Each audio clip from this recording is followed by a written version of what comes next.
Good day, everyone. Today we are going to discuss triangles. Our discussion will focus on what a triangle is, how triangles are classified, and most importantly, how to find the area of a triangle. First, let us define a triangle. A triangle is a plane figure that is a polygon with three sides and three vertices.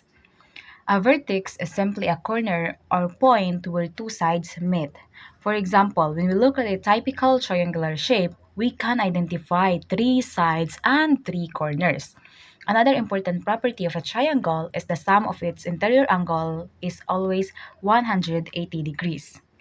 So if we have three angles and we add them together, the total must be 180 degrees.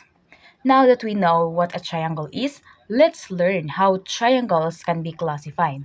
The first way is based on their side lengths. There are three types that we need to remember, which is first equilateral, isosceles, and scalene. So first is the equilateral triangle. An equilateral triangle has three equal sides. For example, if the three sides have 5 centimeters, then the triangle is equilateral. Then isosceles triangle. An isosceles triangle has two equal sides. For example, there are two sides that measure 6 centimeters and then the other one is 4 centimeters. It is an isosceles triangle because two sides are equal. And lastly, the scalene triangle. A scalene triangle has all sides different. So for example, there are sides of 4 centimeters, 5, or 7. Now, we can also classify triangles based on their angles. There are three types of angles, which is acute, right, and obtuse. Let's start with an acute triangle. An acute triangle has all angles less than 90 degrees. That means none of its angles reaches 90 degrees. Next is a right triangle. A right triangle has one angle equal exactly to 90 degrees. So that means the 90-degree angle is what makes it a right triangle.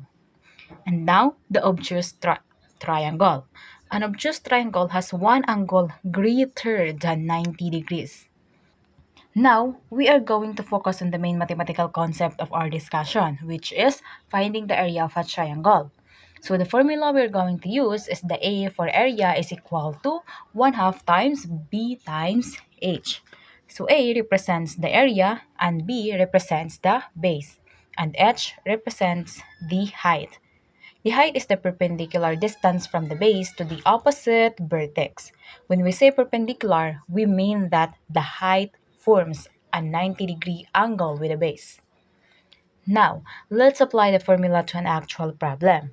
Our problem says, find the area of a triangle with a base of 5 units and a height of 6. So we will solve it step by step. So first, I'll identify the given. So we have the 5 units in base and a height of 6 units. So we already have two values that we need in solving. So the next step is we have to write the formula. A is equal to 1 half times B times H. Why doing this? Because writing the formula first help us organize our solution and prevents us from forgetting any part of the solution.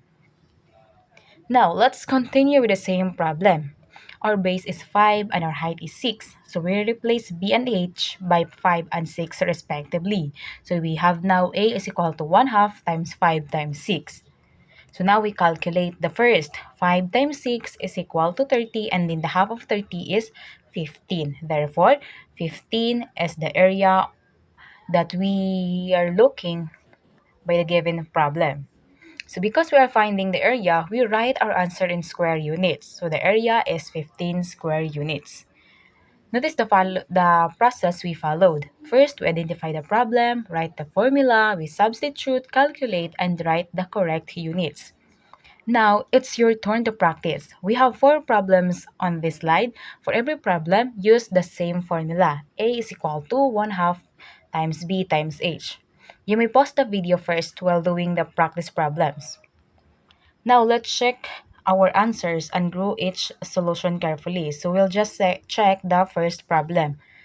Find the area of a triangle with a base of 12 centimeter and height of 7 centimeters. So we are given the base is 12 centimeter and the height is 7 centimeter.